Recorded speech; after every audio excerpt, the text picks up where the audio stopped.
guiding ideology of our country, the thing that we've all been taught, the thing that we've all been exposed to, the secular gospel of America, the creation myth of America, Genesis 1:1 of America. And you know what it is. The Genesis 1:1 of this country is what? Wherever you end up is all about you, right? Because if you just worked hard, you'd have made it. If you didn't make it, there's something wrong with you. You should have worked harder. The notion of rugged individualism, right? That's the fundamental building block of our country. But if you're taught that, and then you look around and you see this level of inequality and you don't know the backstory of how we got that inequality, then you end up defaulting to the idea that these people are down here living like this because there's something wrong with them. And these people over here are up here living like this because they're superior. In other words, racism becomes almost rational unless you question that ideology. Just like sexism does, right? Because if you look around and you see men disproportionately on the hierarchy, right, and you see women disproportionately below them on that hierarchy, then it becomes almost logical for people, even women, to internalize a belief that they don't have the same capacity as men. Classism becomes rational, where you look down even on poor white folks. You look down on poor white folks in coal country and Appalachia, and you go, well, you know, if they would just work harder, everything would be fine. We don't have to do anything to the job market or the larger economy because they're to blame. In other words, if we don't understand how we got from point A to point B to point whatever we're at now, we end up making conclusions that are fundamentally going to reinforce racism, sexism, and classism. And here's the thing. Every one of us knows that that myth is a myth. We know it's not about simple, rugged individualism. We all know people, do we not, who have worked hard their whole lives, got nothing to show for it. And we all know people who were born on third base and think they hit a triple, right? Never had to work hard, right? And they'll never lose what they've got. I'm even told, now this may be a rumor, y'all tell me, but I was told, as hard as this may be to believe, that there are even people who inherited their father's real estate empire in the 1970s, got to take over his real estate portfolio in the 1970s when it was worth $227 million already, and turned it into a few billion and decides that that makes him a self-made billionaire. Have y'all heard that story? I heard that story. I don't know who I'm talking about. I forget the name, but I feel like that's a thing, right? We know it's not about rugged individualism. It's about head starts, who had them and who didn't. It's about an 8-lap relay race where some folks started on lap 5, and some folks had to start at lap 1, and then were shocked when the ones with the 5-lap head start crossed the finish line first. That's what's supposed to happen when you have a 5-lap head start. Yes? Right? And so ultimately and look, the rugged, first of all, like even if you don't like my politics, can we just agree that there's no such thing as a rugged individual? That's like some crazy shit. Like really, truly crazy. Because what would that even entail? First of all, there's no such thing as an individual human being, right? Because humans have always lived in collectives. We are a social being. We're a social species. None of us were raised by ourselves on an island by a porpoise, right? We've had families, we've had tribes, we've had cultures, we've had nations, right? We've all been raised in a social context. None of us were raised by a porpoise on an island. If you ever actually meet someone who qualifies as a true rugged individual, for the love of God, you need to get the hell away from that thing, because it's going to be dangerous as hell. It's going to be like a feral animal. It's not going to have language, right? It's not going to know that it's not supposed to eat you because nobody ever told it that, right? Because it was a rugged individual being raised by the porpoise on the island. They see you, they're like, I'm just going to eat you. They don't know. Rugged individuals will be dangerous. You don't want them running your country. You don't want them running your business. You don't want them as neighbors, right? The good news is there aren't any such people. We've all had help. We've all been raised in a social context. We have to understand that context in order to understand how we arrived at our current position and at our current place, right? And it's very dangerous for us not to do that, right? It's dangerous when we think about the policing thing again. I can tell you right now, the only reason I'm standing here. See, if I'm going to ask you to think about that, how you ended up from point A to point B, I got to do the same. So I'll model the behavior I'm asking about. Because once again, this is where privilege comes in. This is where we have to understand the context of our own lives. I'm only standing here because the war on drugs is not about drugs, right? Going back to that issue of policing. I'm only here because the war on drugs isn't really about the thing it pretends to be about. What do I mean by that? I think you know what I mean by that. And I can tell you what I'm about to tell you because the statute of limitations has expired on this shit and they can't touch me now. I'm being quite serious. Keep in mind now, the reason I know the war on drugs isn't about drugs, two things. One is all the data tells me. Centers for Disease Control, National Institutes on Drug Abuse, every study you choose to consult says what? White folks are just as likely, if not more likely, to use drugs, just as likely, if not more likely, to possess drugs, just as likely, if not more likely, to sell drugs, just as likely, if not more likely, than people of color to become addicted to them, right? So the rates of usage, possession, dealing, and addiction equal or greater, depending on the age group, for whites relative to people of color. That's one way that I know. The other way is the fact that I'm here.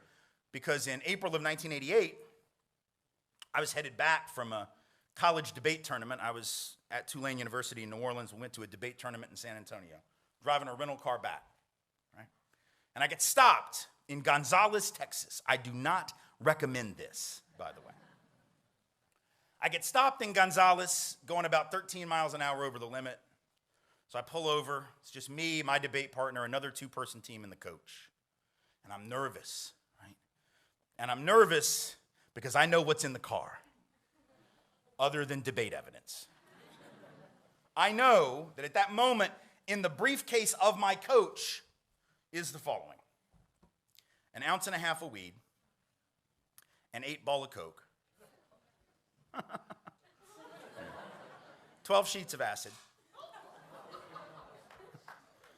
Yeah, Google it, and 14 hits of X. Now, not bragging, by the way, and I'm not encouraging this behavior. Yeah, I'm not. I'm just asking you a fundamental question. You know what the question's going to be, but I got to keep setting this thing up. Now, for those who are not drug users, either now or at any point, that is not for personal consumption, as you can probably imagine. That would kill anyone who tried to do all that. So that was my coach. He was a dealer on the debate circuit. He would deal to other coaches. He would deal to debaters, right? So I get pulled over, and I know that's in there. And I'm nervous as hell because he comes to the door with that flashlight, right? Puts it in the face, and he's like, I need to see your license. I'm like, of course.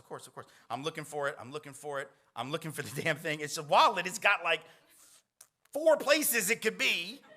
Can't find the damn thing. And it seemed like it took 30 minutes. It was probably 20 seconds. But it seemed like it was a half an hour. I'm sweating, right? My eyes are getting big. I'm sweating crazy, just profusely. The air's on, doesn't matter. Sweating, right? And I just know that this is not going to go well. He says, would you like to come back and sit in the cruiser where the light's better? I'm like, okay. I go back there. He's right, man. The light is way better in the police car. So I'm looking for it, right? Finally, I turn over this one little, flap where you put pictures and credit cards and stuff, and there's my fake ID. I got that. He sees it. He goes, isn't that it? I'm like, no. That's something else. I don't know. That's like a craft project. I don't know what the hell that is. I don't know, even though it said driver's license right on the damn top. And he saw it, and he's like, are you sure? And he starts to reach for it. And just as he starts to reach for it, now keep in mind, just the license alone is a misdemeanor offense, $500 fine, up to 60 days in jail potentially. Probably wouldn't have gone to jail for it, but they're going to search the car when he gets it, right? So he's reaching for it. And just as he does, I find my real license that magically reappears in a place that I thought I had searched 5 times. And I'm like, here it is. Oh, here it is. Hello, brothers and sisters. Welcome back to the channel. I'm hoping that you're doing great from wherever you're watching me from. There's this video that I did a commentary on of Tim Wise trying to talk about why did we see a lot of white people moving on and voting for Mr. Donald Trump, because I think I didn't know that people will come in to love this video, and so a lot of people are requesting for the continuation of the video, and so this is just the continuation of the same video. So if you're keen, you realize that, and if you haven't watched the video, please don't watch this video. Stop, go watch the video first, and then come back and let's talk about it, right? It was a video that I did of a top political scholar who gives, a scalding warning to white Americans in what they will reap according to the decisions that Americans made. That's just the title that I used the last time when I was trying to talk about this topic. And I think the last things that I talked about, because this is a continuation of the video, the last time I talked about the central paradox, voting against one's own material interest, I came along and talked about the opioid addiction and the politics of despair. I talked about threshold resentment as a psychological coping mechanism. I talked about the myth of white victimhood and the promise of revenge. I also talked about cultural identity of economic policy. I also talked about the psychological comfort of blame instead of responsibility. And lastly, I talked about white identity politics as last refuge in changing nation. So those were my talking points in the first part of the video. Now, this is the second part of the video, which I've also prepared a commentary that I'm going to be sharing with you. So brothers and sisters, I want you to buckle up and watch the second part of the video, and then I'll be back. I'll be sharing my commentaries in regards to this. So make sure to like, subscribe, share, so that we can all get to be educated, right? So let's get into it. I'll be back. I'm your number one host and presenter at Gintric Stories. I'm hoping to learn with you together along the way. So let's get into it. Right.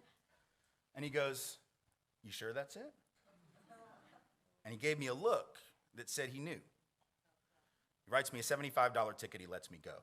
Now, if you think that he wouldn't have searched that car with all the nervousness that I was exuding, the at least suspicious behavior that would suggest possibly something greater was up. If you don't think he would have searched that car if I were black or brown, you have not been paying attention. And I don't mean to this lecture. I mean to life in general in America, right?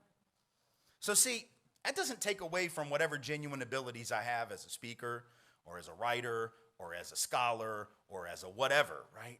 But it means that every one of us is where we are because of a confluence of factors, some of which have to do with privilege that we didn't earn, some of which are just about luck.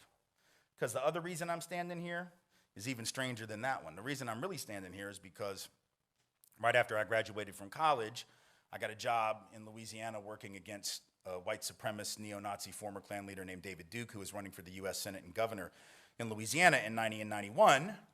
Right, I was involved in the campaigns against him. It was sort of a high-profile thing, so those of us who worked in that effort got a lot of attention, probably more than the person who's 23 years old typically would have doing this work. But the only reason I got to do that job was because I'd gone to Tulane and I met the two men who started that organization. If I go to any other college, I don't meet them, right? And the only reason I went to Tulane is because when I came out of high school, I was chasing a girl that went to Louisiana State, right? That's the truth, right? I'd never even thought of Tulane, but I meet this girl at a summer debate camp. I realize I'm totally like geeking out on debate right now, but you just got to understand these are important stories, you know, central to my life. I was at a debate camp at American University in DC summer between junior and senior year. I meet this girl and in the manner of a 16-year-old, I fall in love, right? And I tell her I'm going to go to Emory in Atlanta. That was where I was going to go. She's like, "No, you can't go to Atlanta for college. We'll never see each other. You have to go to Tulane because then you'll only be an hour away, hour and 15. And then I'm like, "Oh, of course, I will completely change my entire life." Of course, that's what I'm going to do. Naturally, that's what I'm going to do. Screw my entire life plan. I'm following you because those relationships always work out. And I'm not bitter, by the way. It worked out really well for me and for her separately, but, you know. But if I don't meet her and she doesn't convince me to go to Tulane, I don't meet those men. And if I don't meet those men who start that organization, I don't get that job. And if I don't get that job fighting David Duke, my whole life goes in a fundamentally different direction. But here's the thing. The only reason I met her was because I was a debater. If I hadn't been a debater, I wouldn't have done that. The only reason I was a debater was because, and that hadn't been my plan either. That hadn't been my path. At least I didn't think. When I was a kid, I thought my path was baseball. I was a really good baseball player. Not as good as Donald Trump now, because you've heard Donald Trump wants you to know he was the best baseball player in New York City in 1962. That happens to be a year that the Yankees won the World Series, but he was better than all of the players on the Yankees. He literally said this. So I wasn't Donald Trump good, but I was good. And I thought, I had college scouts come into my games when I was like 11 or 12, and so I thought, man, that's going to be my path. But then tried out for the high school team, had the most inexplicably horrible tryout in the history of tryouts. It's like I couldn't catch anymore. I couldn't throw. I forgot all the rules of the game. I get cut and had to find a different activity which became debate. If I make that team, I'm not going to be debating, I'm going to be playing ball. If I'm not debating, I don't meet Monica at American University, I don't end up at Tulane, you know the rest of the story. What I'm really trying to tell you is I owe everything to that asshole that cut me from the baseball team. And to Coach Cantrell, I say thank you. Well played, because that ultimately made the difference. The point I'm trying to make is we got to challenge this notion of meritocracy, this idea that we end up where we are just because of our own hard work and our own effort, right? That's not true for me, as I've just proven. It's not true for any of us. Anywhere we get in life, we've had help. Some of it's been about race, some of it's been about gender, some of it's been about class, and some of it, like the baseball story, is just about luck. Right? And if we'd be willing to own that, we'd be quite a ways further towards challenging racism, sexism, classism, and all these forms of inequality, because we wouldn't be looking down on folks who hadn't made it yet. Right? Because we could see ourselves in them and we could see them in us. It's only when we separate ourselves. Same thing is true with the immigration debate. Right? Think about this. Our inability to understand the history of our own as white people, immigration is what gets us all twisted about brown folk coming. Right? Because when Donald Trump gets up and says, well, you know, Mexico, they're not sending their best. The hell, you think England sent their best? Y'all do know the best don't leave, right? The best sort of stay where they're at because they're winning. That's sort of the whole point. Like if you're the best, you ain't getting on the boat, right?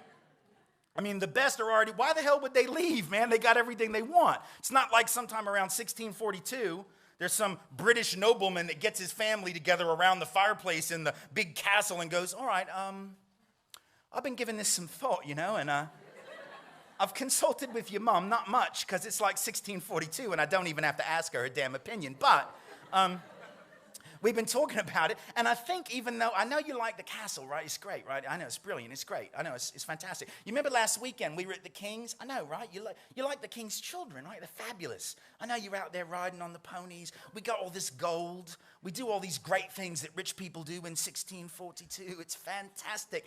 But to hell with all that. I've got an idea. And we've decided that in 2 weeks from now, we're going to ask you to gather up your things. Just gather up your things. Just all that you can carry. Nothing else. Just gather up your things. And we are going to get on a boat. A rickety old ship. I don't even know if it's seaworthy, to be honest. We might sink. We might be eaten by sharks. We might get scurvy or be hijacked by pirates. However, if we survive, I'm sure you'll agree that in a year hence, you'll be able to look back and say it was an excellent, fantastic adventure. Okay, that shit did not happen. The best did not leave because the winners always stay put. Only those who were suffering and losing in the system leave, and there's no shame in that.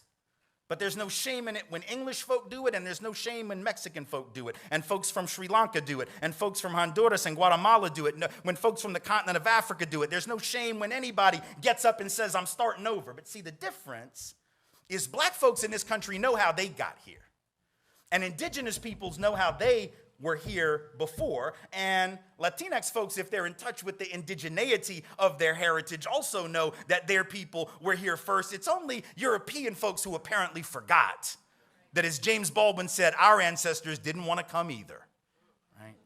Right? We didn't want to, we had no choice. And if we understand that, it gets harder, doesn't it, to look down on folks. Right? Because you understand what motivates them is the same, but we tell ourselves a lie. We say, well, you know, we came for freedom. And they're just coming for stuff. The hell, we came for stuff. Land, we came for land, we came for opportunity, we came for a new start. Even if you came for quote unquote freedom, that would still be some stuff, but we didn't come for that. All you gotta do is look at the kind of system we set up in the colonies. This is a pretty unfree system. We spent most of our time in the colonies oppressing each other for not being the right kind of Christian and trying to figure out who the witch was so we could kill her. It wasn't about freedom. Right? It was about a new form of tyranny.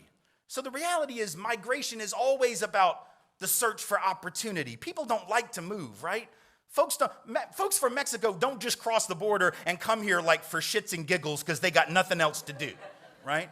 Nobody likes to move, man. I moved 5 years ago, 3 blocks, y'all. 3 blocks, and it damn near killed me. I was like, I'm never doing this again. I hate this. I told my wife, don't ask me to ever move. 3 blocks, and I was just done. right? You think folks want to pick up and leave the country, the only country they know, their heritage, their language, their culture, their friends, family members, just to take advantage of some cheap-ass, inadequate health care and some low wages, and to be exploited and shot at in the desert for even making the attempt? The hell do we think people do? People do those things out of desperation. If we understand that, then the judgmentalism is a lot harder, because once again, I can see me in you and I can see you in me. So you got to understand your own past if you're going to understand other folks' present, because they're operating on the same motivations that we were. You understand? But this is not just an academic point. I want to suggest to you that it's bigger than that, and it's something that white folks better concern ourselves with, because I think sometimes we very easily, and I understand why, but it's a problem. We very easily and readily assume that the reason we got to change stuff up in this country and fix this problem is to save people of color. Well, here's the thing. Obviously, the impact of white supremacy on people of color is the first and foremost order of business, but it's not white folks' job to save black and brown people. Black and brown folks will liberate themselves from this system, whether we're with them or not. The question that I want white folks to ask is, who's going to liberate us from this system? Because it's doing a number on our mentality. It's doing a number on our humanity, and it's even dangerous for our health. Now, that may seem odd. How can a system that gives you advantages and benefits and opportunities actually be dangerous and bad for your health? Well, think about this. Go back to that point I made a few minutes ago about the notion of meritocracy and individualism, right? If I think, because I've been told, that wherever I end up is all about me, and I actually believe that, and then I find myself struggling, how do I make sense of that? See, when black and brown folks are told, hey, you know, wherever you end up, it's your own fault, right? People of color sort of have enough of a history to know that that's pretty much bullshit, right? People of color have been around the block long enough to know that for the most part, it's always been more complicated than that. So folks of color always at least question that a little bit, if not a lot. But white Americans have been the group that's been able to sort of buy the myth, right? I'm not saying that white folks haven't struggled, but I'm saying that historically, white folks, even working class white folks, were able to say to themselves, listen, if I just play by the rules and I work hard and I keep my head down, and if I have a strong back and I can lift stuff, I'll always have a job, right? Even those white folks in the coal mines who clearly don't have economic privilege, I mean, they're struggling. They're dying at 55 years old from black lung, occupational disease, and injury. So they're not economically privileged, but even they historically, right, were able to look around and at least say to themselves, hey, as long as I do everything right, my kid will be better off than I was, just like I was better off than my dad. Or they could say, well, you know, my granddaddy worked in the mine, my daddy worked in the mine, I work in the mine, and my son's going to get a job in the mine when he graduates. But even the ability to take that for granted was sort of a privilege, wasn't it? Because folks of color have never been able to just say, oh, I'm sure there'll be jobs for me as long as I'm willing to work, right? Because people of color know that's not the way it's gone down. But if I'm a white person and you've promised me that as my birthright in this country, and then all of a sudden I don't have a job. All of a sudden the economy changes, right? And the assembly line shut down because the boss can make more money sending the jobs overseas, right? Or the coal mine shuts down, not because of regulations, not because of environmentalists, which is what they want us to believe, but because the guy that owns the coal mine learned that it's actually cheaper to just blow the top off a mountain with dynamite, right, and go in and get the coal that way than it is to actually use all the labor that they used to use. So it's about saving rich people money. And now these working class folks are out of work, can't find a job, 26 weeks, 52 weeks during the height of the recession. Some folks out of work 99 weeks, including millions of white folks who were told that would never happen to us, right? Now, if you tell me that's not going to happen to me, and now it does, and you tell me that wherever I end up is all about my own effort, I got two choices, don't I?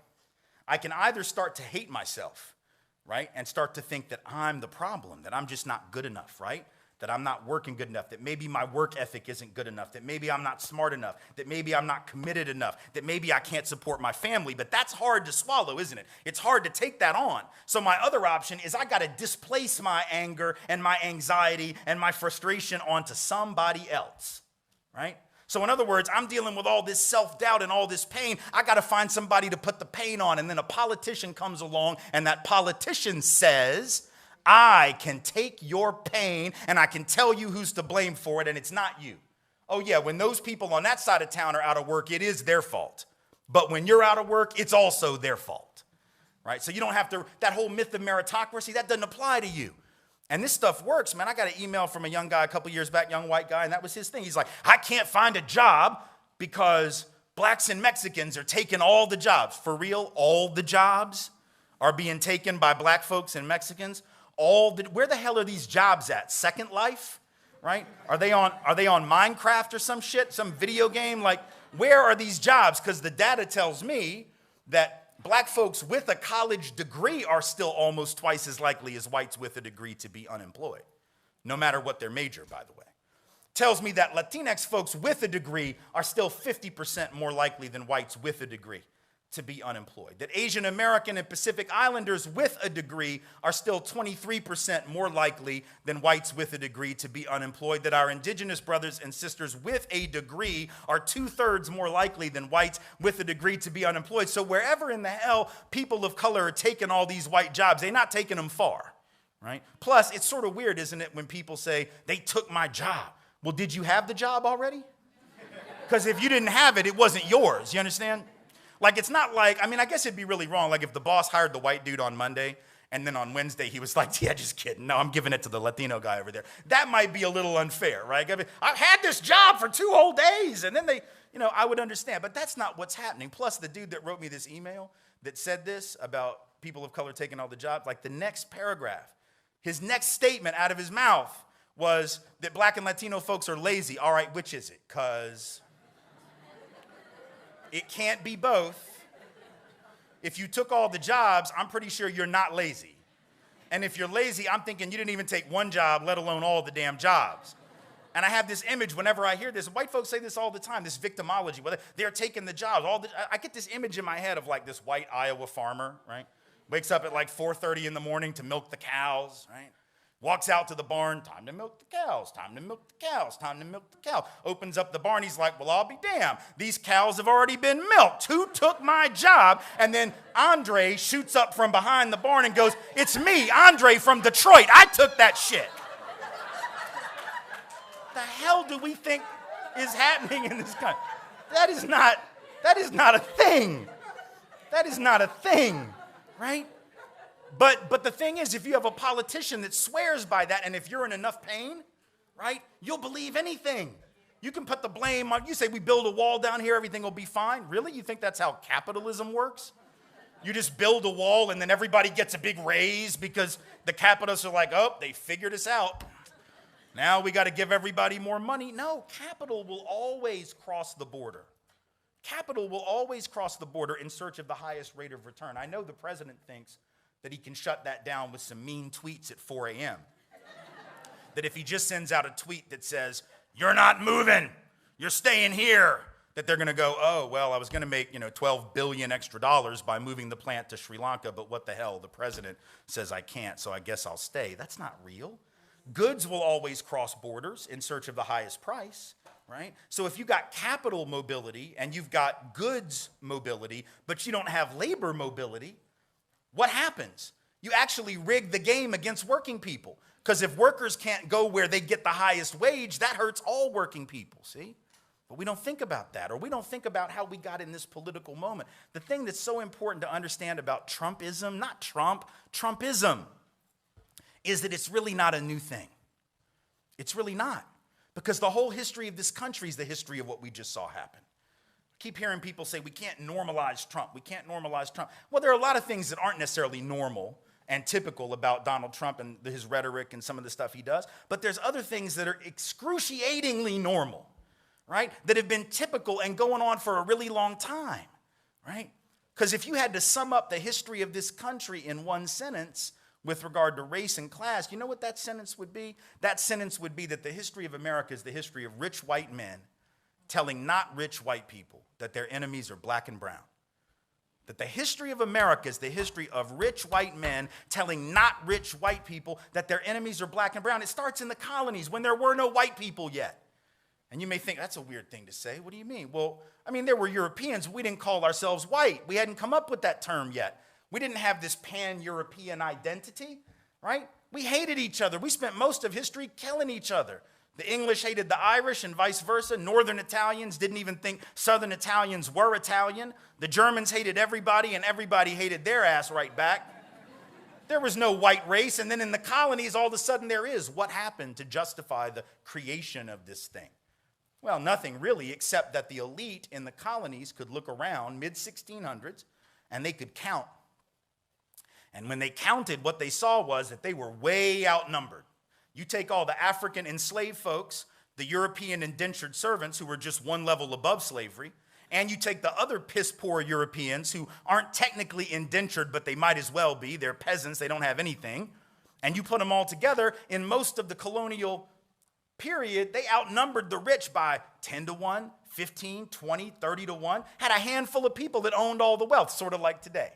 We got 38 people in this country right now that have the same amount of wealth as the bottom half of the country. 165 million people over here, 38 over here. So this thing has been going on a long time. So the rich look around, they see they're outnumbered, and they're worried, as you can imagine, right? They're thinking to themselves, holy hell, man. If they figure out that we're running a game on all of them, they're going to come and take our stuff, right? There's going to be a revolution, right? And they're going to come and take our stuff. And so we got to split these coalitions, because every now and then there would be rebellions that were cross-color, cross-racial. You would have Bacon's Rebellion as one, but there were others where you had folks of color and white folks joining together to overthrow the aristocracy, but the aristocracy can't have that, so they create this notion of whiteness, and they say to even the poorest European, you're better than even the best off black person. You're better than the indigenous. You're better, later on they would say, than those Mexicans, or better than those Chinese that we brought in to work the railroads, right? In other words, they created what W.E.B. Du Bois, the great sociologist, would later call the psychological wage of whiteness, right? The idea that, well, I may not have much, but at least I'm not black. At least I'm not brown. At least I got this right here, right? And the fact is, when you don't have anything but this will spend really well. You see, if you're rich, this is a bit redundant, isn't it? Like if you're rich enough, this is nice, but you don't have to have it.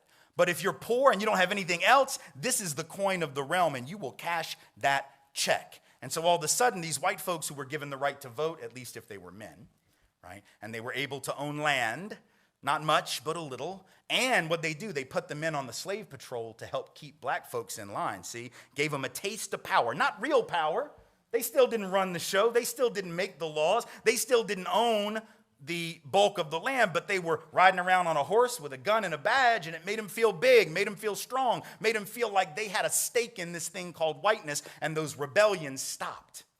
And the elite won. Rich white men telling not rich white people that their enemies are black and brown. Fast forward, Civil War era, same thing. The rich white folks in my part of the world, in the American South, openly announce that the reason they want to secede from the Union and possibly go to war is to maintain white supremacy and the institution of slavery. They were very blatant about it then. We lie now and say that it wasn't about that. But back then we didn't have any shame, so we just said it, right?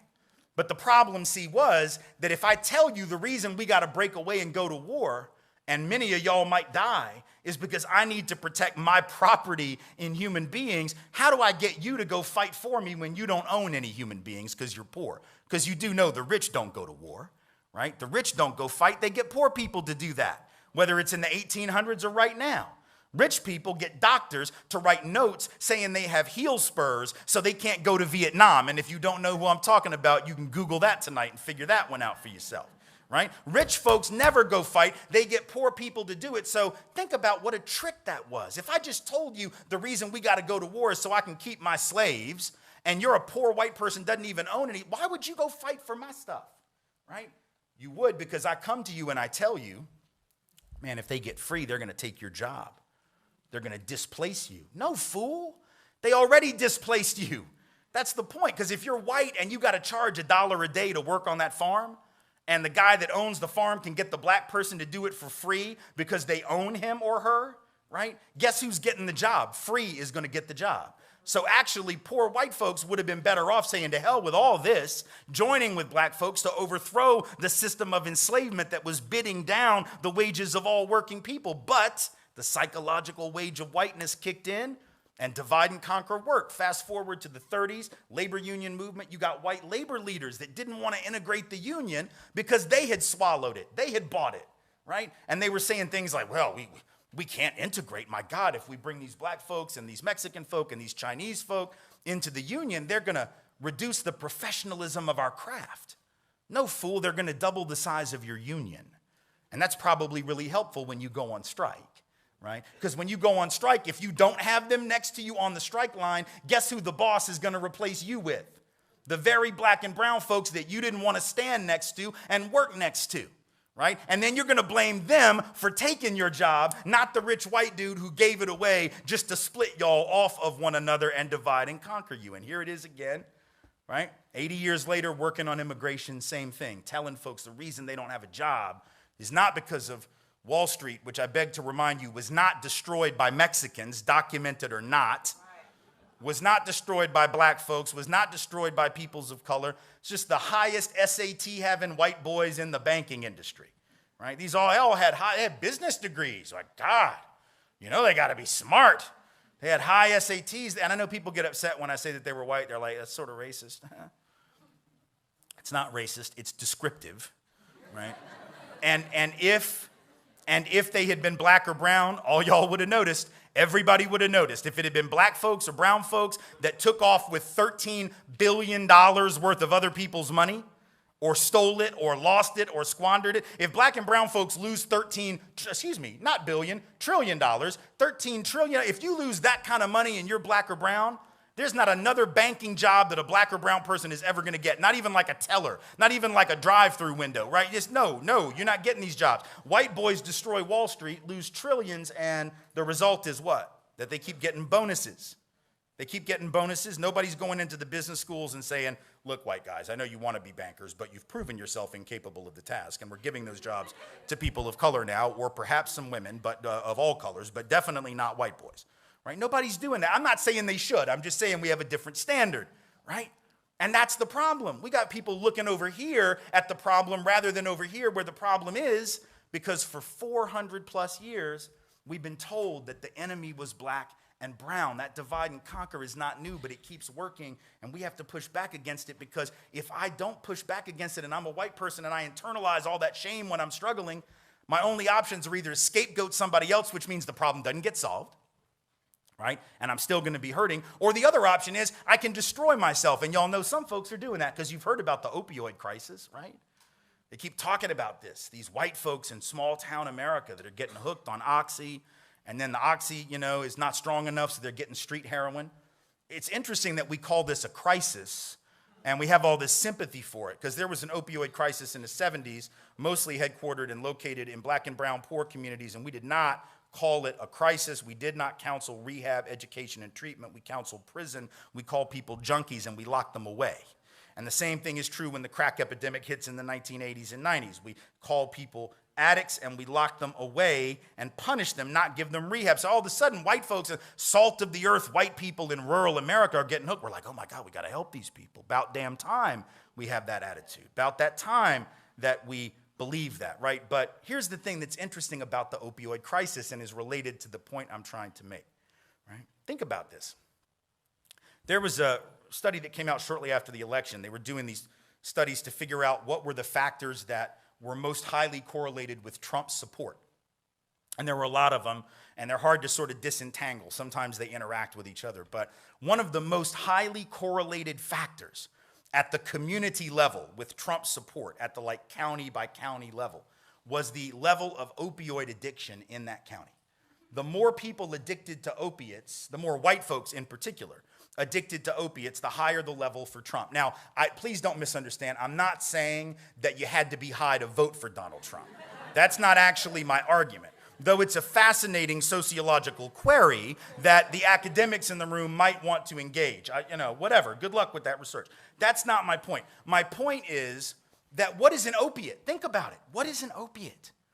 Pharmacologically, just like its most basic pharmacological purpose is to do one thing, block pain, right? That's all it does. It doesn't solve the problem. If you got a crushed disc in your back, you're going to need surgery. The opiate is not going to fix your back, but it will get you through, theoretically, until you can get the actual problem solved. Same thing with cancer. They might put you on opiates, right? But that's not going to solve the cancer. You're going to have some other stuff done. So it's sort of like when Donald Trump comes along and says, I got a solution for your pain, that doesn't really speak to the problem. He's like a walking, talking, breathing human opiate, right? And it's killing the very people who take it, right? There's this study came out 2 years ago, found that there's been this huge increase in deaths in white communities, working class, non-college educated, middle-aged white folks. Right? An excess death rate in those communities from suicide, opioid addiction, and heavy drinking that causes cirrhosis of the liver. Right? Not natural causes. These are self-inflicted wounds. And it's happening in white space, not black and brown space in the same way. In the black and brown spaces, even though the death rates are higher, don't get me wrong, they're headed in the right direction. They're going down. The mortality rates are getting better. In the white community that I just described, they're getting worse. Why? Well, it's not because whites are hurting worse than people of color. Like I said, unemployment, poverty, wealth, any category you want to look at, white folks are better off than people of color, even though millions are struggling. The point is, white folks have been promised this. And if I've been promised this and I'm only getting this, I got to numb the gap between that because I don't know how to deal with that. See, people that never had any expectations learn how to struggle, right? If you never had any expectations, if you always knew that life was a hustle and you're going to have to grind to get where you got to get, then you don't give up when you run up against that wall. But if you were told that you didn't have to hustle, that all you had to do was work hard and play by the rules which people like you, after all, created, and then you hit that wall, you go crazy. You don't know how to deal with that. Well, you told me my life would be an 8 and it's only a 5.5. Oh, hell no, see? So I got to either take you out or I got to take myself out, which is to say that this privilege of expectations that the dominant group has had is really unhealthy. It's good as long as it all works out, right? But when the economy changes and it doesn't work out for a lot of people, it becomes a self-destructive thing. That notion that where you end up is all about you, uninterrogated, becomes a dagger pointed at the very heart of the people who created that myth in the first place. Back in April of 2011, there was a cover story in Newsweek, and they were interviewing these white guys who were like managers. These weren't even like working class, these were managers, right? And they'd lost their jobs in the recession. Some of them had been out of work for like a year, and they were freaking out, and they're walking around looking for jobs, and this one guy's interviewed, and he says, every time I'm out looking for a job, I feel like I've got a neon sign around my neck that says, unemployed lazy bum. And I remember thinking to myself, man, who told you that unemployed people were lazy bums? I know who didn't tell you, unemployed people. I'll tell you who else didn't tell you, black folks. I'll tell you who else didn't tell you, people of color generally. You know who told you that unemployed people were lazy bums? You told you. And people like you told you that they were lazy bums. And so the very ideology that you rocked all those years thinking that it would never come back to bite you on the ass has now come back to bite you on the ass, which is to say you'd have been better off to just listen to people of color from day one. Because they could have told you the system was a scam from the time that they were 12. They could have told you that it was a setup. They could have told you that it was a ripoff. They could have told you that it was a hoax, but we didn't want to believe it. And now we're the ones who are the least prepared for change. That's why you see these videos on YouTube, right, of like this white guy in Starbucks that has this meltdown because he got like bad service from a barista who happened to be black. Check this out. Go look for it. Look for white dude Starbucks meltdown. It'll come up. This guy's going just nuts because he got his latte with soy milk or something and I don't know. And he's yelling at her and he starts using racial slurs against this black barista and throws out there, I voted for Trump. What do you think about that? I don't know, why the hell is that relevant to your order? Right? He just wanted to say it just to like bust it off on her, and so he's yelling at her, using racial slurs, and then he goes on later to tell he feels oppressed. Look, here's the thing. If you think bad service at a coffee joint is oppression, you clearly have never experienced oppression, all right?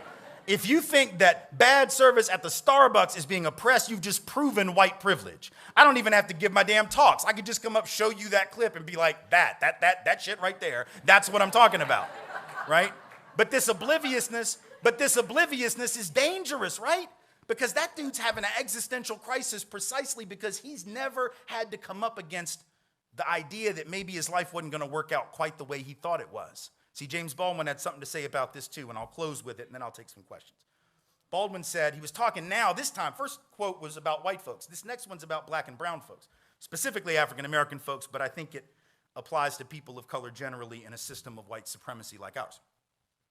Baldwin said, I don't mean to sentimentalize suffering, but that person who can never suffer can never grow up, can never learn who they are. That man who has to every day snatch his humanity out of the fires of human cruelty that rage to destroy it, learns something about himself in the process that no school on earth and indeed no church can teach. He gains a sense of his own authority, and that is unshakable.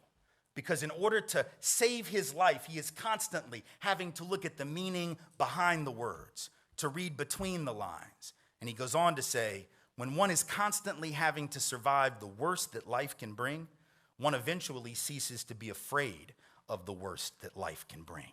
And I guess the point I'm trying to make to you is in this era of Trumpism, when folks are sort of popping off and afraid, know this. For the most part, people of color are not afraid because they've seen this movie before.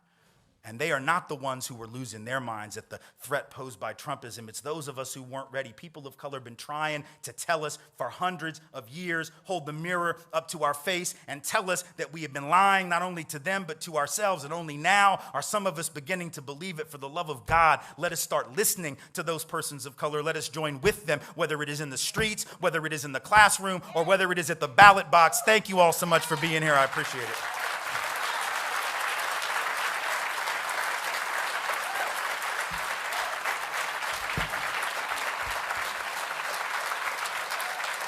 Thank you.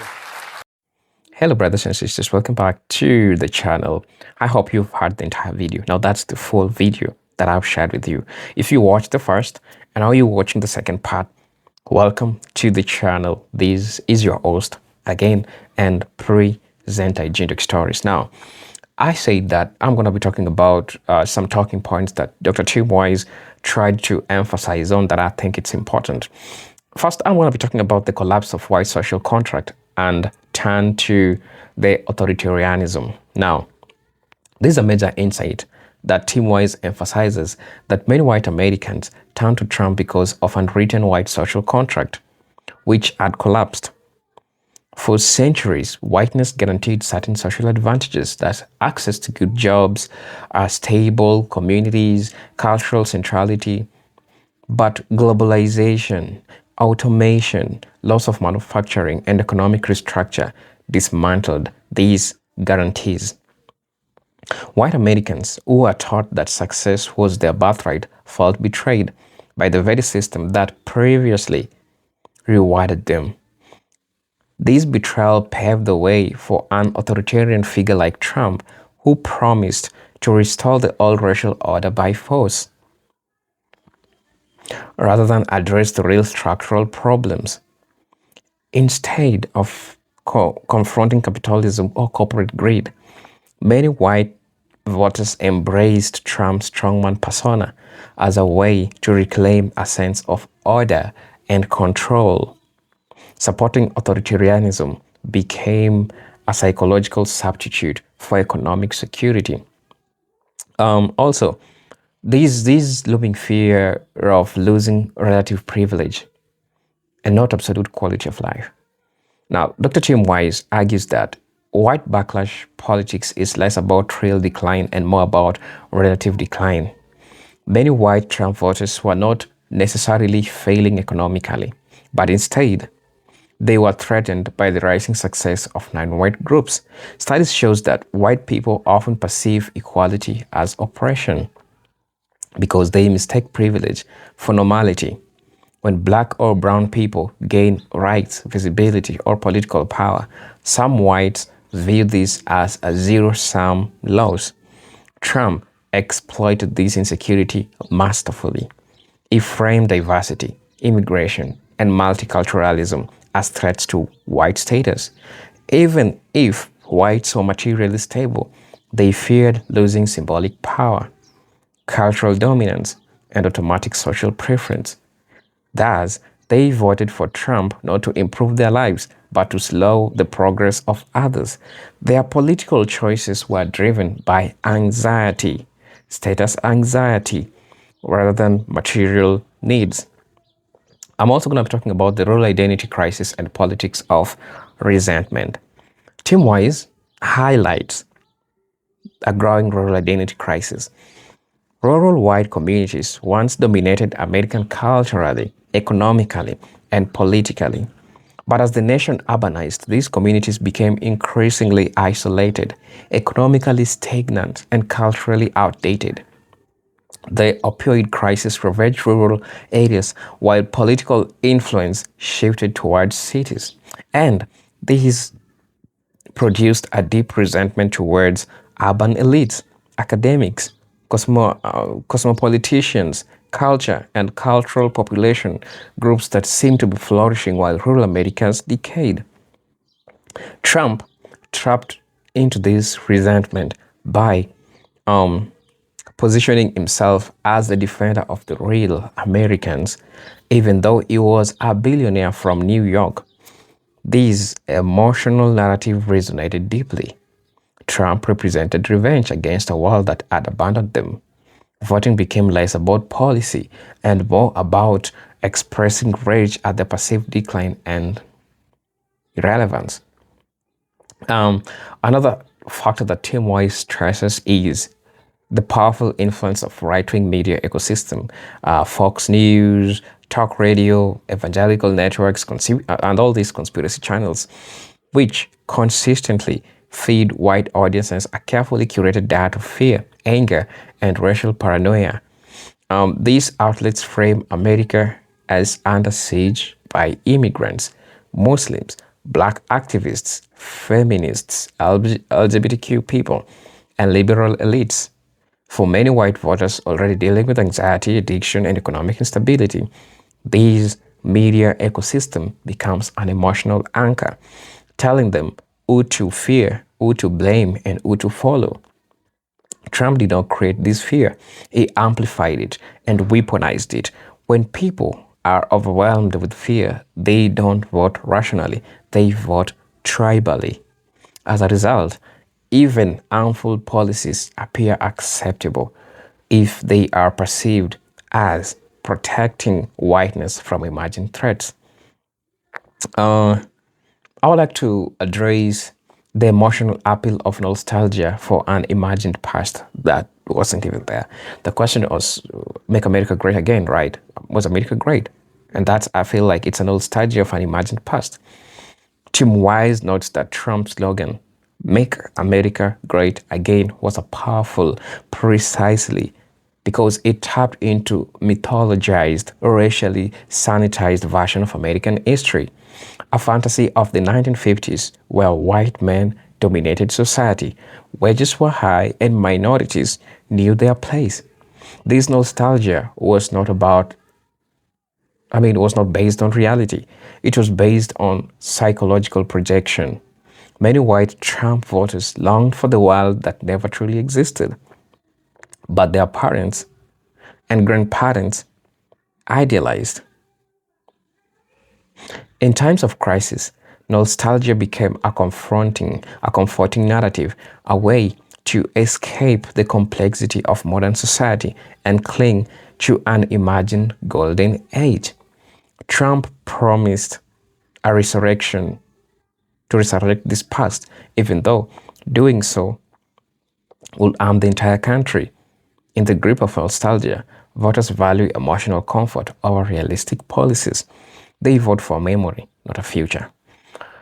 I won't leave the part that he talked about the evangelical fusion of whiteness with Christianity. Wise also highlights the deep fusion between white identity politics and white evangelical Christianity. Many white Christians were taught that America has a divine destiny tied to whiteness, patriarchy, and conservative moral values. As a social change progressed, legalization of gay marriage, growing racial diversity, feminist movements, these voters felt the religious world collapsing. Trump, despite his immoral behavior, positioned himself as the defender of Christian America, promising to restore their cultural dominance for these voters. Trump was an act of religious identity, not policy evaluation. Even harmful policies, cuts through healthcare, environmental deregulation, or reduced addiction funding were acceptable because they believed Trump was fighting a holy war against secularism and diversity. So, in conclusion, Wise argues that many white voters have become emotionally addicted to grievance, anger, outrage. Modern politics offer them a sense of purpose, adrenaline, and community that their daily lives, lack. In depressed regions ravaged by opioid or unemployment, political outrage becomes a substitute of meaning. Supporting Trump allowed voters to feel part of a larger struggle where every criticism of Trump was a personal attack on them. This fusion of identity and grievance creates a psychological trap where policies no longer matter. Emotional loyalty does. Even when Trump harmed their communities, his ability to trigger liberals or insult minority groups became more important than the governance. Political rage became a form of entertainment and emotional escape, just like drugs devastating their neighborhoods. Brothers and sisters, I'm your host and presenter Agentic Stories, but until then, let me see you in my next video. Peace, love, and harmony. So